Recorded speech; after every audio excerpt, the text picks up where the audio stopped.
listeners. This is Sarah from the Kahani Suno podcast. कैसे हैं आप लोग आज? Once again, I'm excited to bring you my latest story, Best Friends Forever. This is a very special story for me because I wrote it maybe 13, 14 years ago. So I just wanted to see how you receive this story. This is written in a very different format from the point of view of a woman who is drifting in and out of consciousness. She's been in a bad accident and she's in the hospital. And so all her memories, the present things that she hears, everything is jumbled. So I've tried to capture that in this story. It makes it a little confusing to follow, but I think it comes well in the end. And the main thing here is how the human mind functions when it is drifting in and out of consciousness. It's under pressure, stress, and maybe I don't know how it feels, but this is how I think it would happen. So I would be very interested to know your comments on what worked for you, what didn't work. I had tried to make it more ordered so that it would be easier to follow, but I thought that it took away from the story. So I decided to keep it in the original format. So let's see and listen to this story. Best Friends Forever, narrated by Sarah from kahanisuno.com. Anna, I never meant for this to happen, she said, squeezing my hand very, very softly. I smiled back weakly at her and managed with quite a bit of difficulty to hoarsely whisper with every ounce of the last vestiges of strength I had. I know, Jules, before giving in to the relief of sleep overtaking the conscious mind. I don't know how many times I slipped in and out of consciousness, but every time I opened my eyes, I would find Julia hovering around in the room. Sometimes she'd be pacing around, sometimes she'd be talking to me, sometimes she'd be just standing in the corner, her face looking pale, and sometimes she would be just holding my hand.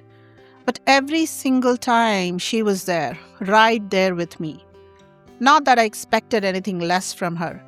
She had been my best friend for as far as I could remember. Some people would go even as far as to say that we were like sisters, but I wouldn't say that. In fact, I would take exception to such a thoughtless remark. I believe a relationship of your own choosing, where you are holding hands throughout the vagaries of life, as it takes its innumerable twists and turns without any of the baggage that comes from being part of the same family, is, in my humble opinion, on a much higher and easier ground than the one you have to adhere to because you belong to the same gene pool. I saw her watching me intently as the doctor goaded me to wake up. All I wanted was to turn to the other side and continue sleeping. Please, I could sense the desperation in the slight quiver of her voice, like I always did. I knew her so well that a slight increase in the pitch of her voice, the tiniest of change in the way she greeted me, would allow me to make a fairly accurate guess about the reason what was happening to her. Please, I heard her pleading again and again. I really wanted to open my eyes, say something to assuage her fears, but all I could manage was an almost inaudible grunt. Darkness once again enveloped me, and I did not hear much of the real world after that. I fell into a trance-like dream where the events of the past few days and those that happened years ago got interspersed to deliver a jumbled snapshot of my memories that could be attributed either to me losing my mind or some kind of powerful drug that was being administered to me. I rooted for the latter. The first time I saw Julia, I remember being painfully shy. She was this enigmatic girl who was the scion of a very rich family. She wore the most beautiful clothes and had the most dazzling smile. Both boys and girls lined up after her to be her friend. I was one of them too. Are you upset with me? Shouldn't I be? I guess. I have every right to. I agree. Oh, please. I'm sorry. Sometimes a sorry is just not enough. Okay, then what is? Maybe a dinner? You got it then. Let's go to a place of your choice. Oh, come on now. Cut the drama. On one hand, you're apologizing to me. On the other, you're being all bossy again. I am not bossy. You are. I'm not. Are too. I'm not. Phone call for you, my mother yelled from the kitchen. I raced downstairs. I had been waiting for this call forever. Hello? Yeah, sure, that would be great. Thanks for inviting me. Bye. Oh my god, I couldn't wait for Friday. Mom, we need to pick up a birthday gift for my BFF, I declared. BFF?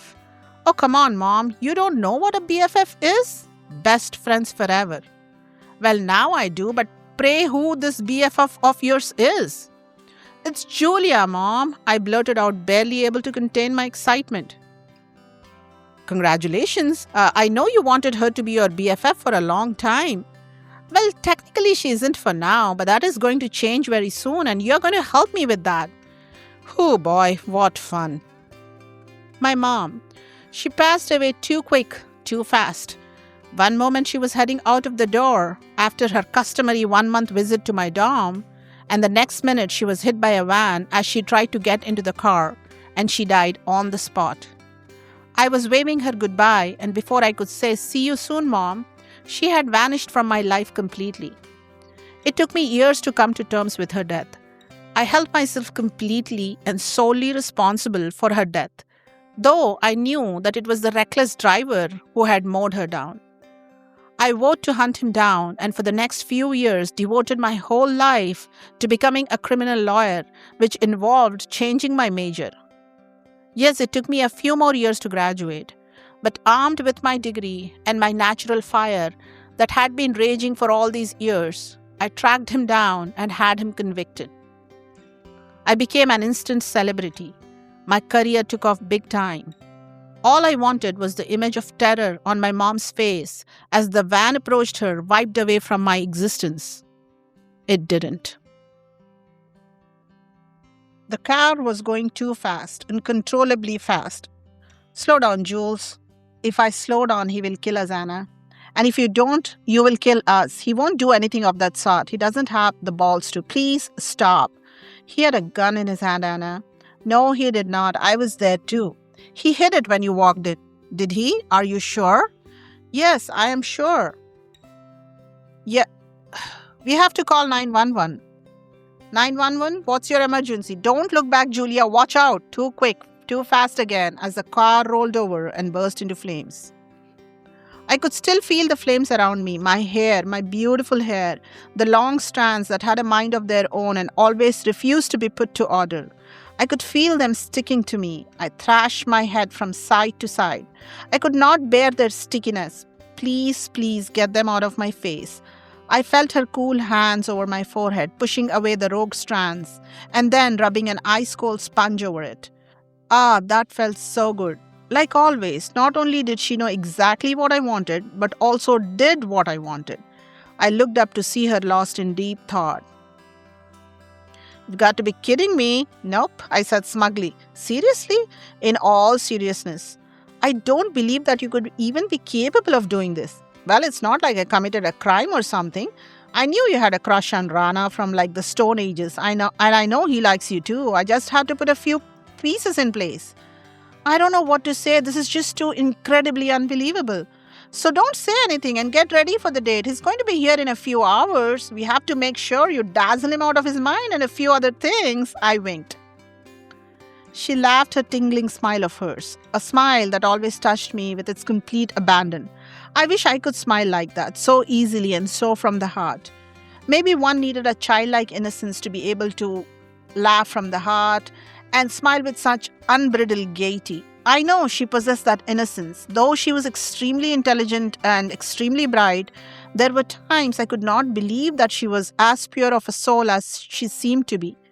I would get irritated sometimes at her over this, saying that I could not understand how a grown-up, mature woman like herself could behave as if she was just born. I even accused her of acting and lying to trick the world. I still remember the look of disbelief on her face as she tried to make sense of what I had just said. I instantly regretted it, but the small tear in the corner of her eye made me feel like the lowest person that ever existed on the earth. I felt so ashamed that I could not even bring myself to apologize to her. Some scars can never be healed, especially the ones made by someone who you think knows you inside and out. So I concluded that it would be a waste of time trying to do that, and I was bad at apologies anyways. We just went on with our lives as if that moment had never happened. But every time she made a thoughtless remark, or whenever her naivete shone through, I could not ever roll my eyes, mocking her like I used to, nor could she laugh at herself like before. The unspoken word is so much harder to wipe away than the spoken word sometimes. Sorry, he did say he was sorry, she said with downcast eyes. What do you mean he said sorry? After beating you black and blue, he says sorry and you are ready to forgive him? I shouted at her, my indignation getting the better of me. Well, he did not beat me up exactly. Oh, really? So what did he do that makes you look like you are acting in one of those horror movies? It was just a small push, you know. You called it a small push? I screamed at her, reducing her to copious tears. You're going to regret this big time one day. I wish you would get out of it before it kills you and kills me in the bargain. She continued crying and continued seeing him. When a woman refuses to grow up, she not only lands herself in a sea of trouble, but also all the people who care for her are dragged underwater with her. The tears came only when I saw her. Ironically, she was the first person I called, not even my dad. She was an exchange student in Italy and it took her 2 days to get back to me. But she did. I was in a trance, but subconsciously I was waiting for her.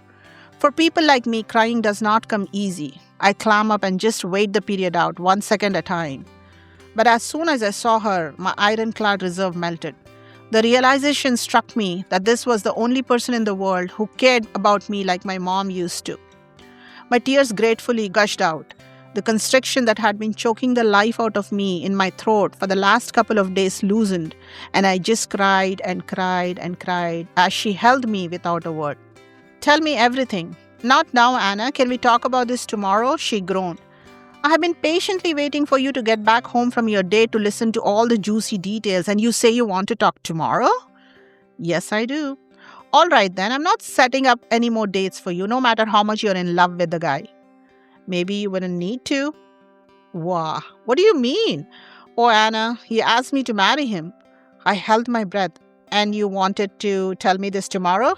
Well, yes. I assume you said yes. Yes, I did. Good for you. Congratulations, I said icily. Please don't be so cold about it. You know I owe all of this happiness to you. But I'm so tired, just so tired.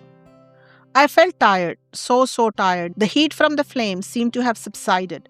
I felt like I had just been dragged through hell and back. I tried to open my eyes to see where I was. I could not. I just heard voices. I wanted to get up and walk out of this. I felt like I was suffocating, but I could not move a muscle. Go to sleep, dearest Anna, Julia said and started to sing. She had such a wonderful voice. She knew I would like that. Happy birthday, Julia, I said, handing over what I thought was the most perfect gift for her, trying to obliterate the image of my mom glaring at me for dragging her all over town trying to locate the perfect gift. Oh, thank you, Anna. This is the best gift I have ever received, she said, snatching it out of my arms, squealing in delight. I gave my mom a told you so look and felt on top of the world. Where do you find it? She asked. It was my mom's turn to roll her eyes at me. I would have loved to capture that moment and live it over and over again. My childlike enthusiasm at not only being invited to a gala birthday party of the most coveted girl at school, but also impressing her with what I chose for her was quite a euphoric feeling. My mom kept looking on indulgently at me as I enjoyed myself thoroughly, forming a bond that would last me a lifetime. I silently thanked her for not giving up on my obstinacy in finding what I thought would be a perfect gift for Julia as I dragged her day after day into store after store. Thanks, Mom. Ouch, that hurt. My lips felt like they were coming apart. I could not see, I could not speak. I wondered what was wrong with me. I tried to think back to the events which resulted in my ending up in what seemed like an ICU of an A-grade hospital. What had happened? Where was I? My mind was wandering. I tried to get it to behave, trying to get it to concentrate on what could be a few hours before now. Not more than that, I hope. But I couldn't be sure, could I? Pain seared through my head. I tried to scream, but only could hear a moan. Shh, don't try to talk. You're going to hurt yourself more, she whispered close to my ear. Julia, you have to get out of this. You don't understand. I can't. I love him. He loves me very much. There she goes again, pulling her I am whiter than snow stunt on me, refusing to grow up and take responsibility for her actions. What I don't understand is how you could put up with this shit with this man. Please don't say anything to him. He's not a bad person. No, no, not at all. He's just someone who abuses his fiancée in the name of love. He's all good. He's not the problem. I agree he's not the problem, but you are, Jules. Don't you see where this is leading you? Please, please, please get out of it with whatever dignity you could muster. I beg you, Jules, get out of it. It's not so easy, Anna. Jules, life is as easy as we make it to be. Then why do you insist on making it difficult for yourself? What do you mean? You know what I mean, carrying the guilt of your mom's death in your heart, never forgiving your dad, and running away from men because your parents' marriage did not work. Why don't you stop doing that and make life easier for you? I looked at her incredulously. She had changed so much in the past few months. I could never imagine her saying something so hurtful to me. I took a deep breath to let the anger subside. Julia, it's not about me. If doing any of those things could bring back something, I would be doing all of them in a heartbeat. But what would I get in return? Would my mom come back to me? Would all those years without my dad be returned to me? Would falling in love with a man confirm that my life is going to be happy? But I guarantee you, if you leave Rana, you can get your life back, at least what is left of it. There, I had managed to deliver what I wanted to without blowing up. I can't, Anna, please understand. Then maybe we can't be friends anymore until you leave him.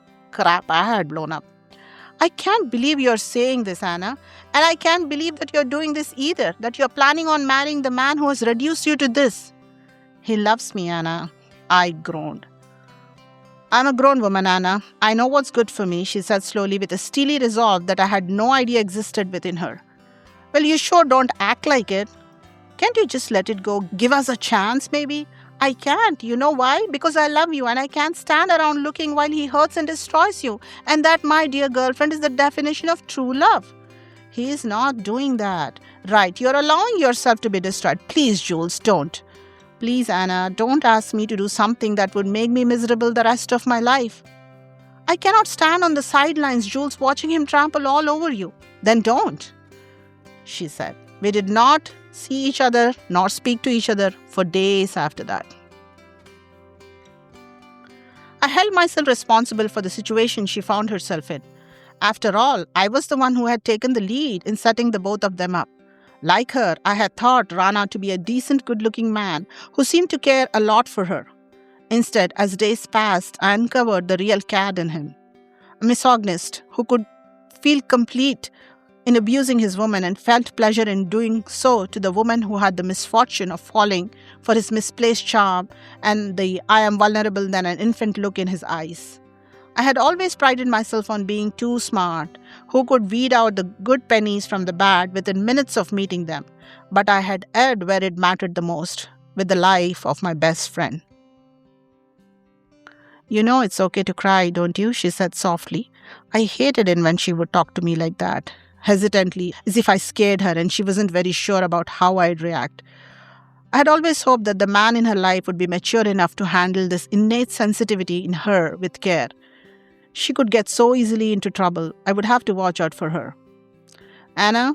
Yes, I heard you. I know that. But what do you want me to cry for? Anna, it doesn't mean anything to me. He doesn't mean anything to me. So why should I be shedding any precious tears for him? It's not like he's been any different. So why would I expect him to be different because my mom just died in an accident in front of my eyes? I'm sure he's busy cavorting with one of his secretaries or trying out another bizarre idea of his to make millions to even think about me. That his daughter could at least use one phone call from him, or at least a minute with a simple "how are you doing" question. No, I don't expect that from him, nor will I call him. I did. What? She shrunk back. My dad and I have always had a tempestuous relationship. I never forgave him for leaving my mother, though I never quite knew the reason why they had decided to separate. I was too young to understand, and from what little I could at that age, all seemed normal to me. That made it even more difficult for me to cope. I had no inkling this was coming. Everything was hunky-dory one day, with my parents attending my orchestra recital, hand in hand, clapping for me, cheering me on. And then the next day, he was gone, without as much as a goodbye, never to return to live with us again. My, it is huge, isn't it? So when is the big date? Well, we don't know yet. There are so many things we have to sort out before we set a date. For now, I'm going to be moving in with him. Oh, are you? Are you sure? Positive. There's nothing I want more. We're going to live together for a few months and hopefully agree to a date considering both of our busy schedules. But hopefully that's going to change.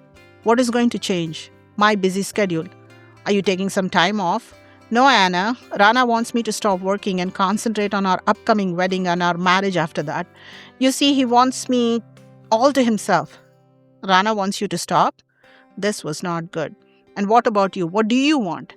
I want what he wants, Anna. I want to make him the happiest man in the world. I can do anything for him. You sound like a love-struck teenager to me, she giggled. I think you're spoiling him, Julia. You should not just blindly do things because he wants you to. You have to determine if what he wants from you is what you want from yourself. I do, and thanks, Anna. You know, I owe all this happiness to you.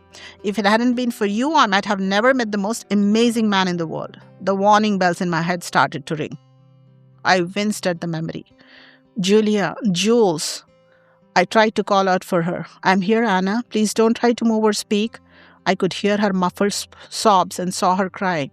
Yep, she was fine. Normal. Anna dear, I stopped dead in my tracks. I could not believe she would have gone as far as actually calling my dad. I'm not sure what all she said to him, but knowing her penchant for highly emotional dramas, I was sure it was something I would quite detest. Honey, I'm so sorry I did not come earlier. I was in a very remote area and I had to fly a long way. I set off as soon as I heard. I was seething with anger. I turned slowly to face them. They were both looking at me with a lot of trepidation, but I could easily discern one emotion emanating from the both of them. Concern for me. I was in a very vulnerable situation and my heart melted at the thought that I was once again surrounded by the people who cared about me. I gave in to the tears, hugging him tight. I wondered if Dad was around somewhere. He should have known by now. Surely Julia must have called him at first chance. Dad, I called out feebly. There was no response. He's on his way here, Anna. He should be here in a few hours, she said gently. What is that? What? My eyes widened. It could not be what it looked like, would it? From the way she tried to turn away from me, I knew my worst fears had come true. Did he hit you? What are you talking about? That big blue bruise on your face is what I'm talking about.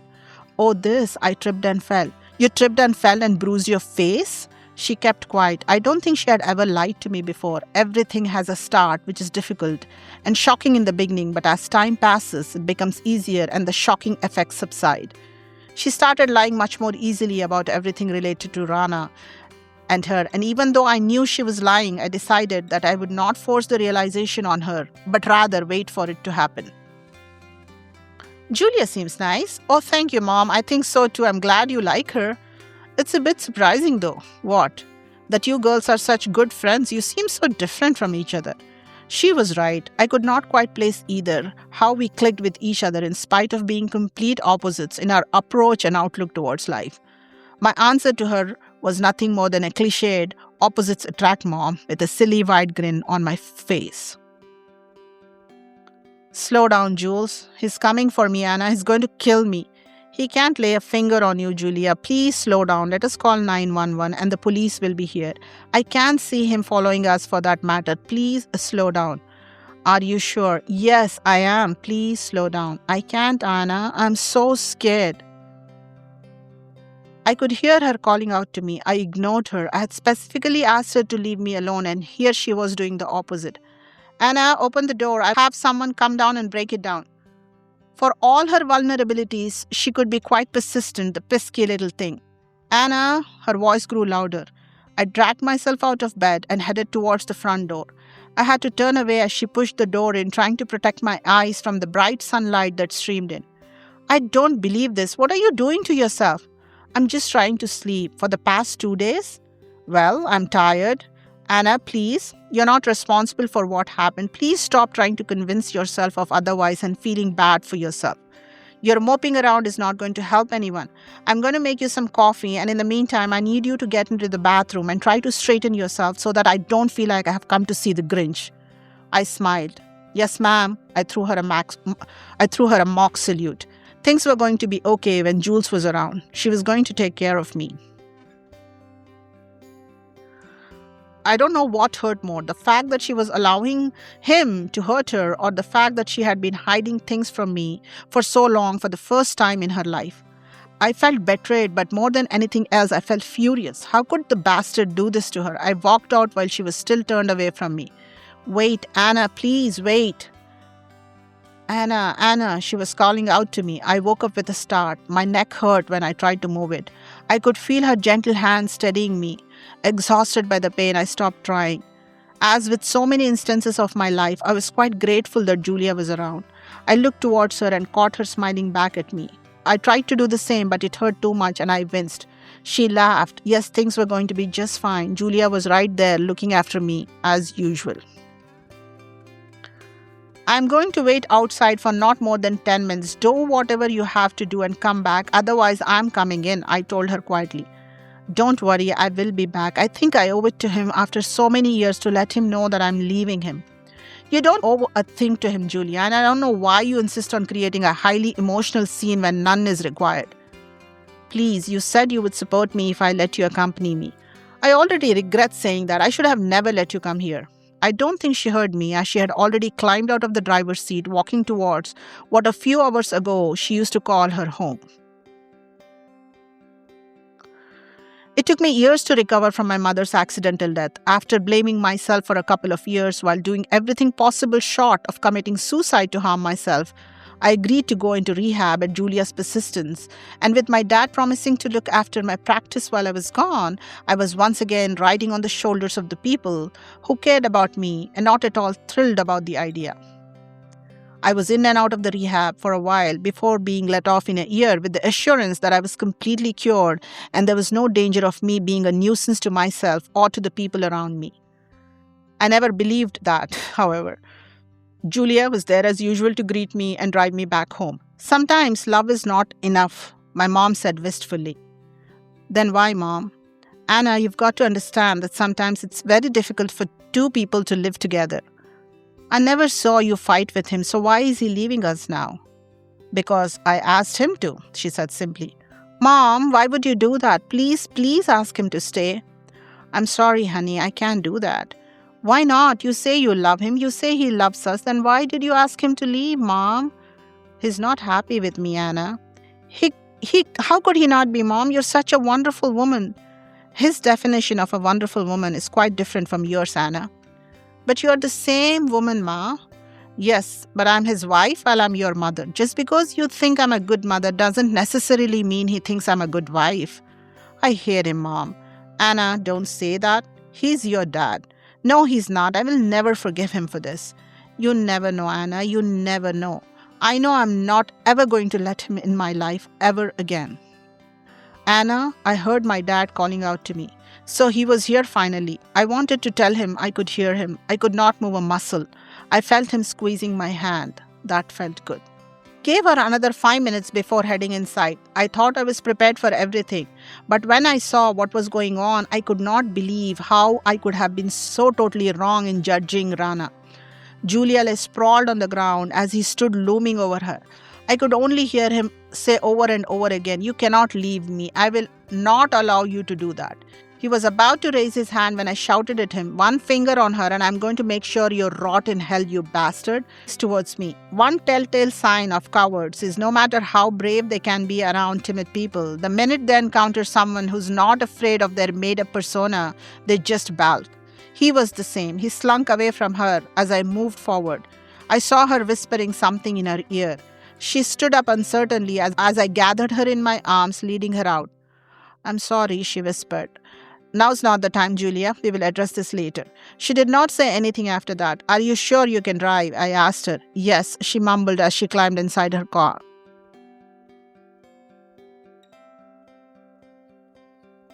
"My parents are divorced." "Oh, is that why your dad is not around?" Yes, he moved far, far away. Mom says it's because he needed a fresh start. I believe it is because he wanted to get away as far as possible from me, from us. Maybe you should just have faith in your mom, Anna. Maybe not. Do you miss him? No. I could hear voices again. This time they were not so jumbled. I could actually listen without making too much of an effort. I think my dad was talking to the doctor. I wondered where Julia was. It had been a while since I heard or felt her around. I heard footsteps and the voices faded away. I must be alone. I did not like that feeling. I did not want to be alone. I hated being alone. I hated my dad for leaving us alone. I hated my mom for dying and leaving me alone. And I hated Julia for allowing a jerk of a man come between us. I thought you said you were never going to leave him. I was wrong. I'm glad you realized that. Me too. So what happened for you to look at the light? After the last argument we had, it seemed like you were ready to take even more shit from him. She did not say anything. Well, I persisted. He asked me to stop seeing you, she said with eyes downcast. I was grateful she was not looking at me. I was completely thrown aback. I'm going to have to tell him. I will be back. I'm not going to let you go alone, I said, following her, steadying myself. So, rehab did the trick for you? Well, yeah, as far as the substance abuse goes, I guess. So, you still feel the same about what happened? I don't think I can feel anything different ever. Why do you blame yourself, Anna? I don't, but I can't stop thinking how different things would be had I walked with her to the car. Maybe I could have opened the door for her. You could have gotten killed too, you know. I think I would take that compared to this, Julia. I'm not sure if what I said that day to her still stands. Yes, I would have given anything to have held my mother back for long enough to have let the speeding van speed by instead of ramming into her. But would I have wanted to taken her place on that fateful day? I don't know. I feel happy to be in the place where I am in now. A very successful career where I can channel my pent-up anger, guilt and rage to track down criminals rather than becoming one myself. Something that I had wanted to do all my life, an aversion towards men and anything related to them that keeps me out of many a trouble. And then I have Julia to come back to. I was living in the best of both worlds. I wouldn't think my mother would have quite approved of my professional lifestyle where work ruled over everything else. In the same vein of all the mothers of the world, my mother also wanted for me what was important to her and what she failed to achieve for herself. A good marriage with a bunch of brats running around ruining my life. I did what a majority of daughters in the world do, run in the opposite direction. It's just that she died in between and I could never stop feeling guilty over how everyone she had held precious in her life had disappointed her, especially the one she had lavished all her love and attention on. I missed her so much, and I would have to say what I said to Julia that day still stands.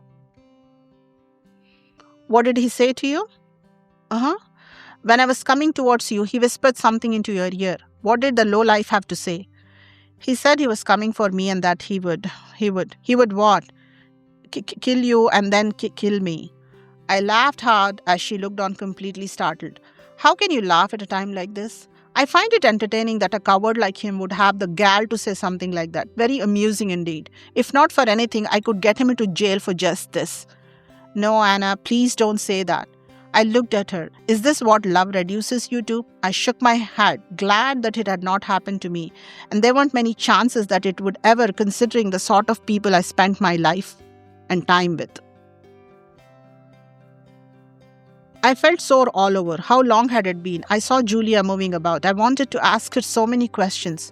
What had happened? Where was I? What's going on? Am I all right? Is she okay? My head hurt. I could feel her coming near and peering into my face. Anna, come back. I miss you so. She straightened up as I heard the door open. I tried to get out, but I couldn't. I could feel the smoke around me. I couldn't see anything, and it was so unbearably hot. I tried to call out for Julia, but I could not stop coughing. My foot seemed to be stuck somewhere, and when I tried to jerk it out, the pain was so acute I think I passed out. I don't remember anything much after that. Anna, I heard Julia calling out to me for attention. You told me to keep away from him. I should have listened to you. She was talking to me. I strained my ears to listen. Well, not at first, I wanted to say. I was the one who got you introduced to him. I know you feel responsible for me getting together with Rana, but Anna, don't you realize that it would have happened with or without your intervention? I don't want you to hold it against yourself for yet another lifelong guilt trip. I winced. That was already a done deal. Guilt trip number 2. You have been always so good to me. You have tried to show me the practical side of living life. I always shied away from the truth. You always held up the mirror to me. Rana is not a bad person, believe me. Please don't go after him. I wish I could roll my eyes. She still cares about him. I guess some people can never quite change, no matter what they are put through.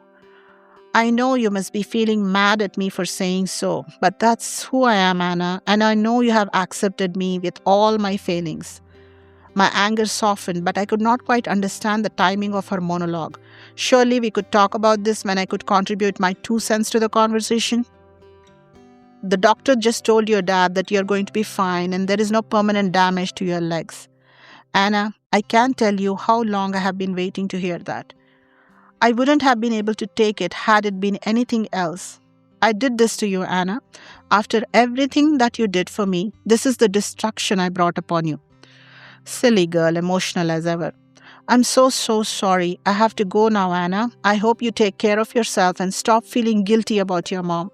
I'm so happy to see your dad here and hopefully you move in with him like he has always wanted and finally have a family like you have always wanted. Good luck, Anna. Bye. And yes, best friends forever, girlfriend. You bet, girlfriend, I blurted out and words came out crystal clear. The nurse came in rushing and then there was a flurry of activity as the doctors started coming in one by one. My dad was there too, talking excitedly. I guess they had been waiting for me to say something. Open your eyes, Anna, the doctor said firmly. What a monumental effort that turned out to be. I could just get them to open a little. The doctor persisted, and after what seemed like eternity, I could finally see around me. There was Dad looking on anxiously at me. You doing all right, Angel? He asked. Yes, Dad, I answered feebly. Where was Julia? I scanned the room again, trying to locate her. The effort proved too much, and I had to close my eyes again. Where's Julia? I asked. She's around, honey. Don't worry. I won't stop worrying until I see that bastard in jail for what he put Julia through. I need you to help me book a criminal case against him, Dad, holding him responsible for the accident. We can think about that later, Anna. No, Dad, I can't rest until I know that he's out of her life completely. Please do this for me. All right. I'm going to call my secretary and ask her to prepare the paperwork. Could you please pick it up from my office and bring them here? Sure, dear. After all, you're the expert. You would know better. Yes, I did, and I was already feeling better. The next day, I was feeling strong enough to sit down and drink some soup. A nurse helped me with it. I was indignant that Jules wasn't here. Where was she? Didn't she know I needed her doing all this for me? There was something definitely not quite right. Are you all right? The nurse asked me. Maybe I could ask her. Do you know where Julia is? Julia who? My friend Julia, the one who's been with me the whole time. I haven't seen anyone other than the medical staff around you except your dad. When did you start tending to me? The day you joined. When was that?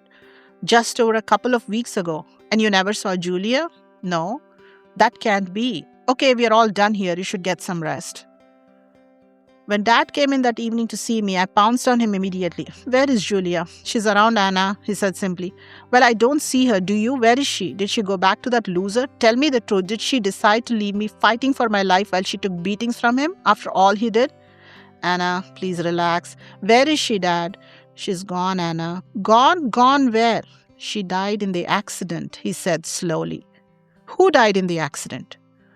Julia did, honey. She didn't make it. He got to be kidding me. What are you talking about? She was here till about yesterday. She was talking with me, taking care of me. I saw her with my own eyes. We wanted to wait for a while before telling you. We knew it would devastate you.